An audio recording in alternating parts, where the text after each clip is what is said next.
लाठी चार्ज करेंगे। आप बताइए, क्या आप घर जाना चाहती हैं? नहीं। आप लोग घर जाना चाहती हैं?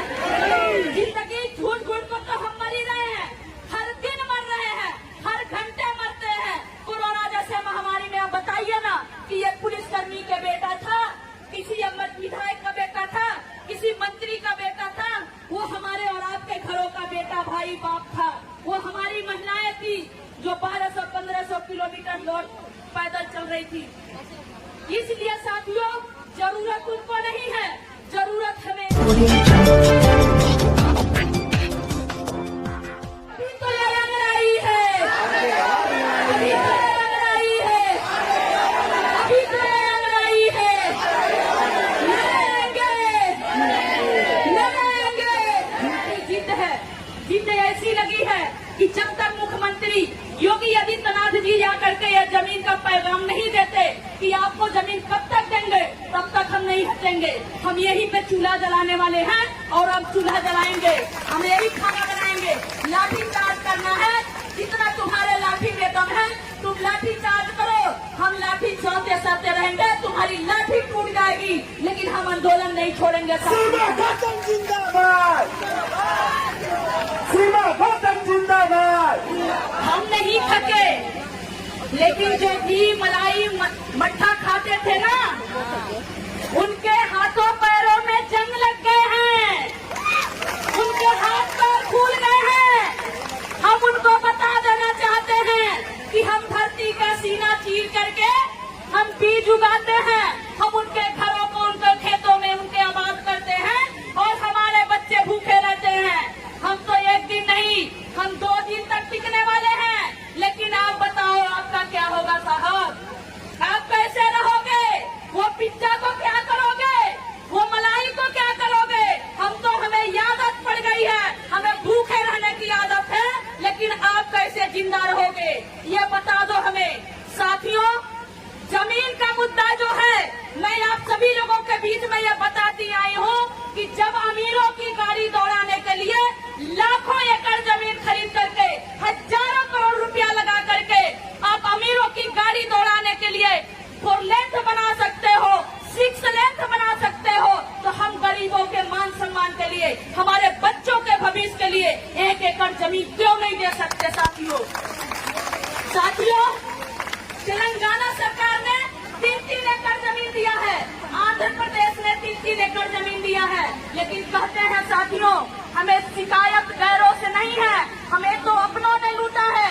जिनको हमने वोट देते आए उन्होंने हमारे साथ गद्दारी किया है। अब सबक सिखाने की बारी आ गई है साथियों, अब सबक सिखाने की बारी आ गई है। आप बताइए, सुबह से इतनी देर तक आप अपने आंदोलन के लिए, अपने अधिकार के लिए आप यहाँ पे खड़ी हैं, लेकिन जिसको आपने वोट दिया वो गद्दार कहाँ छुपा हुआ है? वो नालायक लोग कहाँ छुपे हुए हैं? वो जब वोट आएगा तब वो कहेंगे, वोट का समय आएगा तो कहेंगे हम तुम्हारा बेटा है, हम तुम्हारे भाई हैं। आज वो भाई कहाँ है नालायक? आज वो भाई गद्दार कहाँ छुपा हुआ है? आज वो सरकार के तलवे चाटने वाले लोग, वो सरकार की दलाली करने वाले लोग आज कहाँ पे हैं? इसलिए साथियों, हम लोग घबराएंगे नहीं, हमें उठना नहीं है, हमें लड़ाई जीत रहे हैं। और मैं आपको बता दूं कि वॉलंटियर जो फ्रांस से आए हैं वो हमारे मेहमान हैं, हमारे देश के मेहमान हैं। हमारे आंदोलन से उनको कोई लेना देना नहीं है।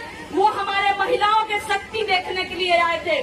2-4 फोटो क्या ले लिए कि इनके सर में दर्द होने लगा, इनके पेट में दर्द होने लगा, इनके दांत कीड़े पड़ गए हैं, इनके हाथ में लूले लगने हो गए हैं कि उसको उठा लिए हैं। ये हमसे बात नहीं कर सकते, इनकी औकात नहीं है हमसे बात करने के, तो कमजोर कड़ी पे ये वार कर रहे हैं, हमारे साथियों पे वार कर रहे हैं। इसलिए साथियों, इनके हाथ में घून लग गए हैं, इनके जांघों में घून पड़ चुके हैं, ये हमसे नहीं जीत पा रहे हैं, तो हमारे अलग अलग साथियों को परेशान करने की कोशिश कर रहे हैं। इससे आप ताजुर्बा लगाइए कि ये लोग हार चुके हैं।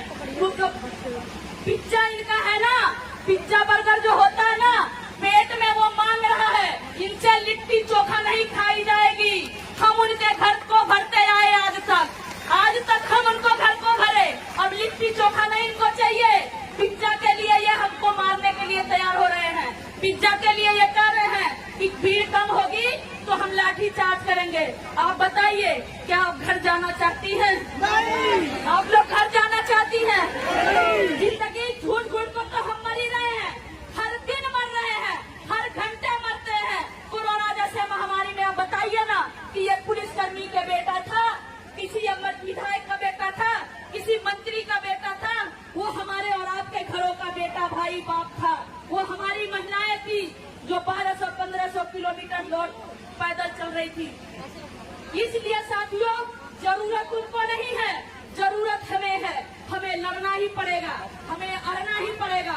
और मैं आपको कह दूं कि ये चिंगारी नहीं, ये आग लग गई है और ये मनुवादी विचारधारा के लोगों को जंगल को जला के राख कर देगी। साथियों, ये हम जमीन तब तक नहीं हटेंगे यहाँ से जब तक जमीन नहीं मिलेगी। और मैं आपको एक बात और बता दूं, अब कमिश्नर साहब सुबह से शाम हो गया, आने तक के उनके टाइम नहीं है। क्यों? क्योंकि उनको गरीबों से बदबू आ रही है। हमारे टैक्स से, हमारे पसीने से उनको तनख्वाह मिलता है और वो हमारे बीच में आने से कतरा रहे हैं। आप सोचिए कि ये अंधी बहरी सरकार ने, ये अंधी बहरी सरकार की गुलामी करने वाले अफसर आजकल पैदा हो गए हैं, तो हमारे साथ क्या हो सकता है? हमारी बात कहीं सुनी जाएगी? हम इनसे, हमारे सेवक हैं ये तनख्वाह लेते हैं हमारी बात सुनने के लिए, लेकिन आप देखिए सुबह से शाम हो गया, उनके पास समय नहीं है साथियों। इसलिए आप सभी लोगों से मैं कहना चाह रही हूँ साथियों कि अब तो हमारी जिद है, जिद ऐसी लगी है कि जब तक मुख्यमंत्री योगी आदित्यनाथ जी जाकर के ये जमीन का पैगाम नहीं देते कि आपको जमीन कब तक देंगे, तब तक हम नहीं हटेंगे। हम यही पे चूल्हा जलाने वाले हैं और अब चूल्हा जलाएंगे, हम यही खाना बनाएंगे। लाठी चार्ज करना है, जितना तुम्हारे लाठी में दम है तुम लाठी चार्ज करो, हम लाठी चलते चलते रहेंगे, तुम्हारी लाठी टूट जाएगी लेकिन हम आंदोलन नहीं छोड़ेंगे। सीमा खत्म जिंदाबाद। सीमा खत्म जिंदाबाद। साथियों, मैं प्रशासन के लोगों से बताना चाह रही हूँ कि आपके लाठियों में दम नहीं है, आपकी लाठियां टूट जाएंगी लेकिन हमारी माँ बहनें भाई यहाँ से हटने वाले नहीं है। आप जो सोच रहे हैं, आप जो सोच करके रखे हैं, जो प्लानिंग कर चुके हैं, उससे आगे हम भी सोच चुके हैं। हम भी सर पे कफन बांध करके आए हैं, गोली चलाएंगे तो हंसते हंसते गोली खाने के लिए भी तैयार हैं। अगर आप बताइए कि आप हमारे साथियों के साथ, क्या आप जनता के सेवक हैं? क्या आप गोली खाने के लिए तैयार हैं? आप नहीं तैयार हैं।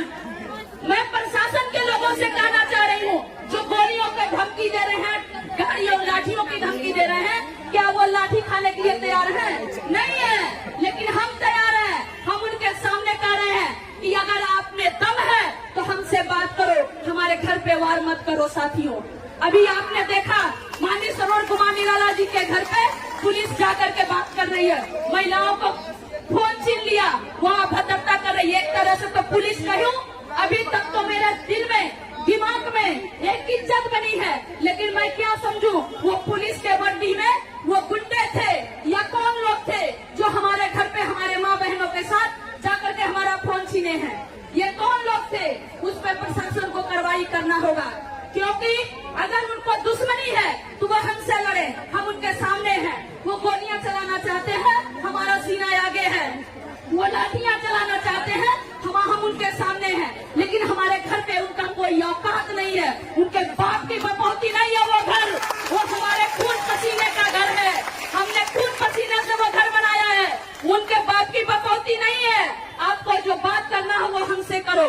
साथियों, आप सभी लोगों से निवेदन है कि आप हटिएगा नहीं। क्या आप जमीन लेंगे? जमीन लेंगे?